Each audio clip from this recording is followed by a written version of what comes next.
বন্ধুরা, কম্পাস সিরিয়ালের আজকের রিভিউ।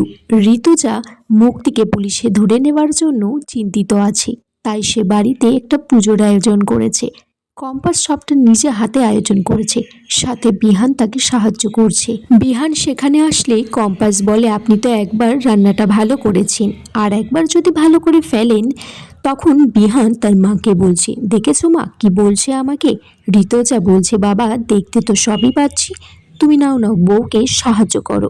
তারপর সেখান থেকে ঋতুজা চলে যায়। বন্ধুরা, তারপর দেখা যায় বাড়িতে পুরোহিত মশাই এসেছে। অখিলেশ সবাইকে বলছে যে তোরা ওখানে দাঁড়িয়ে না থেকে এখানে আয়, আজ যে বাড়িতে আমরা প্রথমবার সবাই মিলে এতদিন বাদে পুজো দেব, আজ মনটা খুব শান্তি লাগছে। কম্পাস মনে মনে বলছে, দেখো ঠাকুর, আমরা সবাই মিলে আজকে যে গৃহ শান্তির জন্য।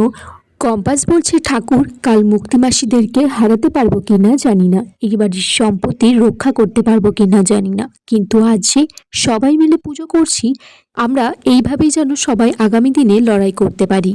ব্রাহ্মণ মশাইয়ের পুজো শেষ হয়ে যাবার পর কম্পাস সবাইকে প্রসাদ বিতরণ করে। তখন সবাই বলে যে চিন্নি প্রসাদটা খুব ভালো হয়েছে খেতে। বিহানকে বলে যে, বিহান তুই বানিয়েছিস নিশ্চয়ই? কম্পাস বলে যে, হ্যাঁ, আমি তো হাতই লাগাইনি, পাছে এই চিন্নিটা আরো ভালো না হয়ে যায়। কম্পাস বিহানকে এক প্লেট প্রসাদ দেয়, বিহানও কম্পাসকে দেয়। কম্পাস তারপর খেতে গিয়ে তার ঠোঁটের উপর একটু চিনি প্রসাদ লেগে যায়, সেটা দেখে সবাই হাসাহাসি করছে। এদিকে ঋতুজাও খেয়াল করছে অখিলেশ আজকে কত খুশি আছে।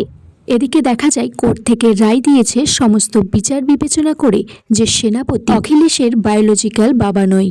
সেনাপতি এদিকে মুক্তিকে বলছে যে, মা ওরা তো কোর্ট থেকে অর্ডারটা বার করে নিয়েছে, আমি তো সেই বাড়িতে ঢুকতেই পারবো না। ঋতুজা তখন সেখানে এসেছে।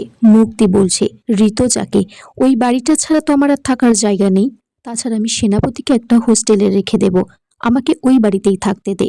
ঋতুজা বলছে, তোর ওই বাড়িতে ঢুকতে দেব না, দরকার পড়লে অখিলেশ তোকে মাসে মাসে টাকা পাঠিয়ে দেবে। সবাই তারপর সেখান থেকে চলে গেলে মুক্তি অখিলেশের হাতটা ধরে বলে যে, তুমিও চুপ করে আছো আজ, কিন্তু অখিলেশ মুক্তির হাতটা ছাড়িয়ে দিয়ে মুখ ফিরিয়ে সেখান থেকে চলে যায়।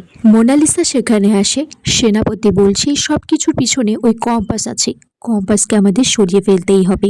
মোনালিসাও বলছে, হ্যাঁ, কিন্তু কোনো প্রমাণ রাখা যাবে না। মোনালিসা বলছে, এখন থেকে এটাই আমাদের একমাত্র লক্ষ্য হবে, কম্পাসকে যেভাবেই হোক এই পৃথিবী থেকে সরাতেই হবে। তারপর তারা তিনজন হাতে হাত রেখে শপথ রাখে কম্পাসকে মেরে ফেলার জন্য। এখানেই আজকের পর্ব শেষ হয়ে যায়। তোমরা কমেন্টস করে জানিও কম্পাস সিরিয়ালের এই রিভিউটা তোমাদের কেমন লেগেছে।